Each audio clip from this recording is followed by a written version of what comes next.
Let's charge some last cells and load the artillery. Let's talk about starting a Warhammer 40k army for the mighty Imperial Guard.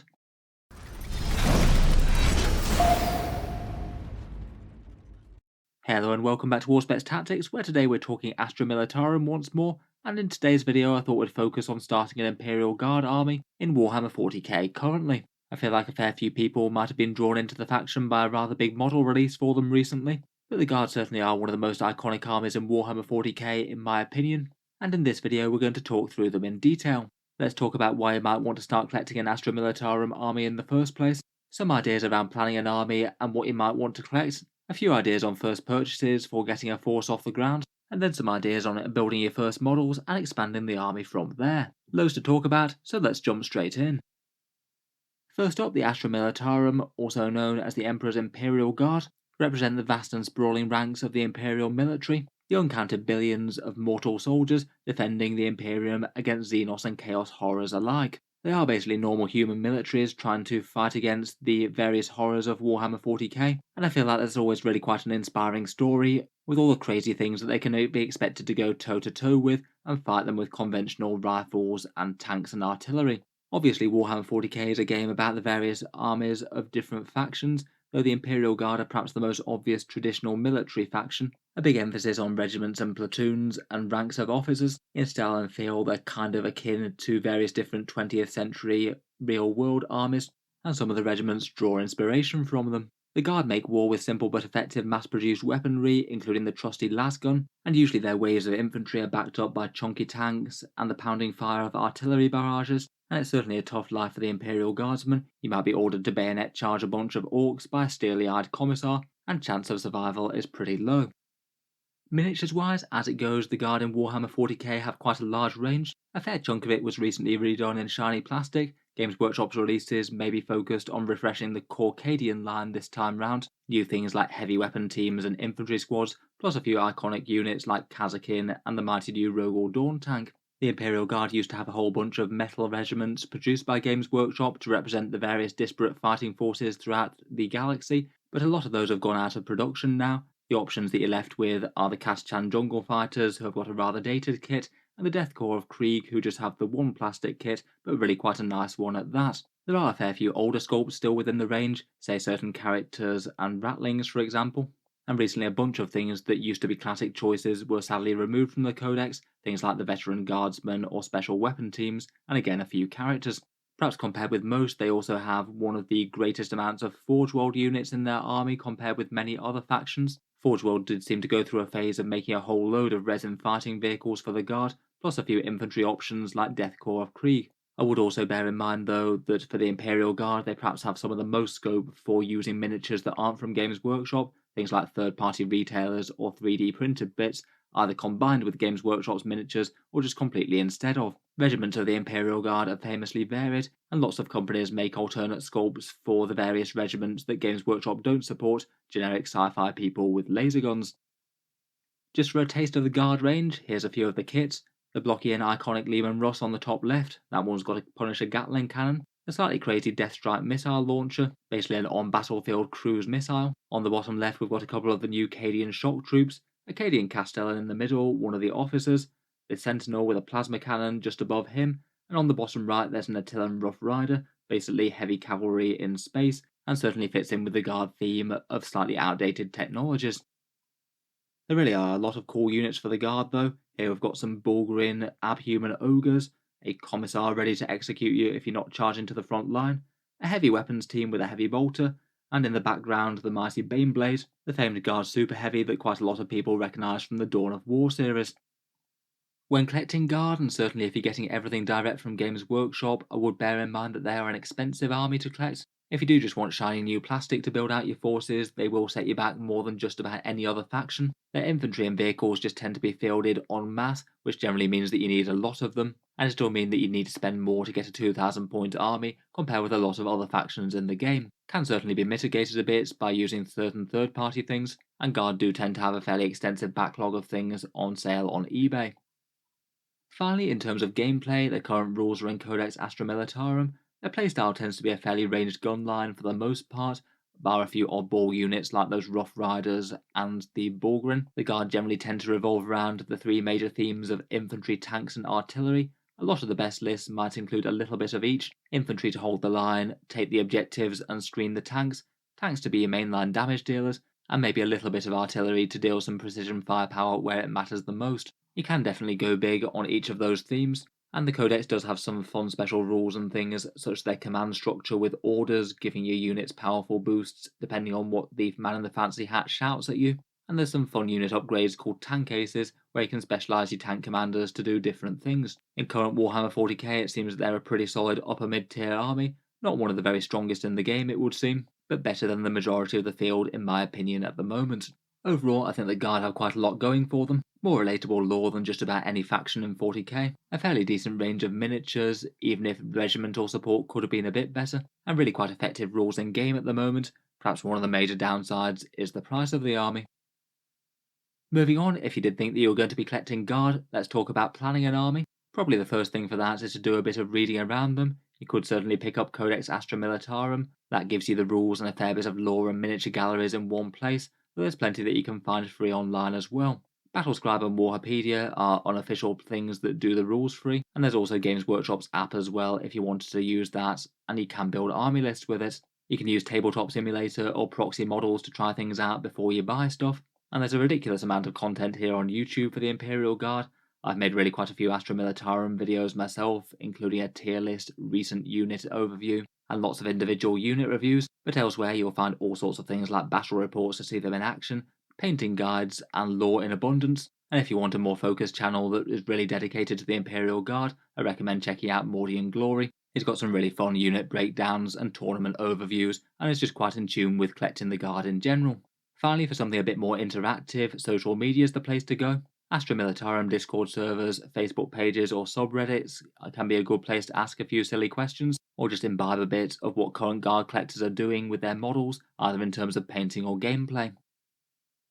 Otherwise though, after reading up a bit, you can think about actually what your army is going to look like, and there are a few major decisions that you could make. In terms of the units that you're thinking about using, you could go for a fairly balanced guard force, which might be the most resistant to changes in rules and things, but you could certainly skew pretty hard to any one of their three major themes, say for example a foot horde of guardsmen, a tank or artillery company, or potentially going for something like mechanized infantry, or building around the Militarum Tempestus Scions, the stormtroopers that are sort of an adjacent army within the Codex.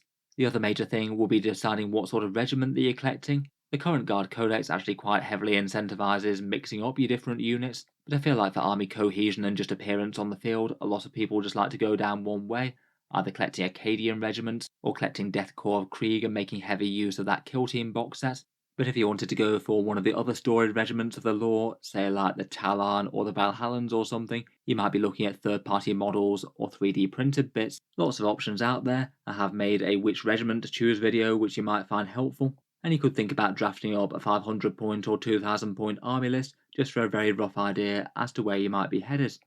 The other major thing to plan might be colour schemes as well. In terms of getting a few models just to test out schemes on, I think about an infantry squad as my first port of call. Whether you're going Cadians, Caschans, Death Corps, or something else, you can absolutely make up your own colour scheme or base it fairly heavily on some regiment from the lore. There's loads of painting tutorials on YouTube, and I think that would be one of the first places I'd go to research if you've not fully decided yet.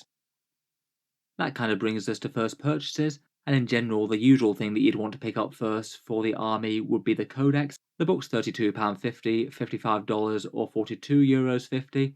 Games Workshop's books aren't particularly cheap, and it sounds like it might be going up in Games Workshop's recent round of price increases as well.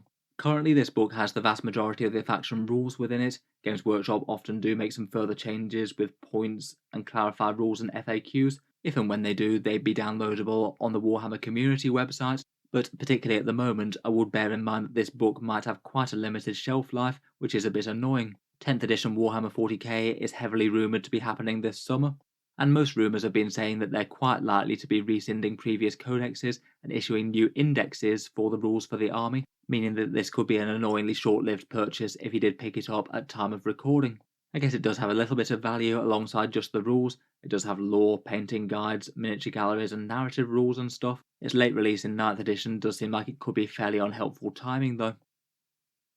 Otherwise, for the exciting bits, for first models, you could think about Combat Patrol Astra Militarum. Games Workshop's combat patrols are usually a pretty reasonable place to start. They offer the miniatures at a bit of a discount, and we'll take a look at Astra Militarum's one in just a second. It is quite nice that all the sculpts within it are quite recent ones though. The miniatures are quite good quality technically. Otherwise, if you just wanted to dip your toe in the faction, I'd probably start with something basic like an infantry squad, either the Cadian Shock Troops kit or the Death Corps Veterans Kill Team, depending on which flavour of guard you want to play. Another fairly reasonable option for the guard in particular could be a Lehman Ross battle tank. They're pretty iconic units to the army and have rarely been particularly bad in the rules. Another thing to pick up at least somewhat early will be some sort of flavour of HQ to lead the force, maybe something like a command squad or Acadian Castellan. Generally in 40k you need an HQ to lead your army. Otherwise, other discount sets exist, as we'll see in just a second. Previous start collecting ones or Christmas battle forces, plus there is still the current option of start collecting Tempestus Scions if you wanted to try and focus an army a bit more around them. Just in general though, I would bear in mind that anything that you find particularly fun is fair game in 40k. Things don't always have to make the most sense on the table in the world. If you like the idea of some fun Flamer Hellhounds or the big Death Strike missile launcher, being motivated to paint those sort of things up isn't exactly the worst excuse. Just in general, when buying Warhammer 40k kits, I would bear in mind the various different options available to you. Direct from Games Workshop tends to be one of the fastest and easiest, though it's generally quite expensive. If you've got friendly local gaming stores near you, I'd certainly recommend a third-party discount retailer. They sell the exact same Warhammer miniatures, but usually at around about 10 to 20% off. It can vary a bit around the world. One example that I've linked in the video description is Element Games, though others do exist. There's also the second-hand market as well. eBay is often worth a look for Guard in particular being quite an expensive faction. I found that it's a particularly nice one for getting your hands on decent amounts of infantry, provided you're happier with the older style Cadian shock troops for example compared with the new shiny ones. The quality of the miniatures can be a bit variable, but can save a lot of time and effort. Plus with the rank and file infantry, I feel like maximal quality isn't always the most important on like your 20th or 30th guardsman or something, as opposed to the more focal and exciting pieces in the army. As mentioned as well, 3D printing and third-party manufacturers are a particularly good option for Guard. Lots of great alternative sculpts out there exist, including different head swaps and things for say counts as Mordians or Steel Legion. Can be handy enough to get your hands on different guns and upgrades as well. There are third-party manufacturers that basically make entire ranges of these things. Say for example Victoria Miniatures and Anvil Industries are names that spring to mind. If you are going down the standard plastic kit kind of route though, then as mentioned Combat Patrol Astra Militarum is kind of interesting. It's £95, €125 or $160. In the box you get a Cadian Command Squad, 2 squads of the Cadian Shock Troops, a Sentinel that you can build as either the Scout version or the armoured one, and a squad of 2 Field Ordnance Battery models that you can assemble as different ways with las cannons or big guns. These combat patrol sets save you a decent amount compared with buying the models individually. If you did decide that you wanted each and every one of these squads and bought them separately from Games Workshop, they'd cost £152, so a theoretical discount is around about 40%. Compared with other Games Workshop's combat patrols, it's really not too bad, though I would bear in mind that Guard being Guard, you don't actually get all that many points in the box. The infantry really are quite cheap to field in game. You only have around about 380 points worth of models here depending on how you equip them, and it does mean that even this discount box isn't enormously impressive in terms of points per dollar within Warhammer 40k. As for the miniatures though, I do think it's a really solid start to a Guard army. I feel like this box maybe gives you the slightly less glamorous stuff, the infantry to hold the line and the orders to get them to do what they need to do. Plus Sentinels are generally quite strong now, but maybe aren't your primary damage dealers. I perhaps feel that the main thing that the kit's lacking for balance type things are things like a big tank. If I was starting Guard completely afresh, I would probably start with one of these boxes and then pair it with something a bit more dangerous, maybe some Kazakin, a Rogue or Dawn, or a Ross. The other current discount option for the Guard are start collecting Tempestus Scions. These guys are the fancy armoured stormtroopers of the Officio Prefectus, kind of a parallel organisation within the Guard, deep striking elite infantry that operates differently to the rest of the army. In this box you just get a standard commissar with a plasma pistol, 2 units of the Scions, which you can build as either the command squad or the battle line units, and 1 Taurox Prime that you could just build as a regular Taurox if you wanted to. This one costs a fair bit less than the Combat Patrol, £65, $110 or €85 at time of recording. Again, it's reasonable enough in terms of saved value, around about 37%. kind of in line with most Games Workshop Combat Patrol offerings. Again, if you did just want to add a reasonable amount of points to the army, it's not the worst deal in the world. I would say that Tempestus Scions in the current codex are perhaps just a little bit subpar rules-wise compared with some other units. Not unusable though, and they can have some interesting synergies with their command squads. Finally, there might well be a few other past discount kits floating around. The old start collecting Astra Militarum was a fairly reasonable one. Old style Cadians, that same commissar that's in the Scion kit, an older style heavy weapon team, and a Lehman Russ battle tank. The tank doesn't come with the Demolisher style options, you don't get the Punisher or the Executioner either. Still though, if you can find this for a pretty cheap price, it's not the worst in the world. I guess it depends on whether or not you desperately need the Cadians to be absolutely the same as the new ones. The kit is a little bit different, and the guardsmen stand a little bit smaller and have different proportions. Otherwise, there's been a few Guard past Christmas box sets and things. There was one called a Bastion platoon that had a Hydra Chimera and some old style Sentinels in there, and one called an Astra Militarum battle group. I think that was from even longer ago. Could be worth looking out for. You might find one or two in local gaming stores around the world. When you have picked up some models, here are just a few ideas for assembling a first few units. For the infantry squads, I'd be most tempted by plasma guns and melter guns for any special weapon slots you might have. Generally, they tend to offer a bit of a punch against armoured targets when the las guns can do quite well against light infantry.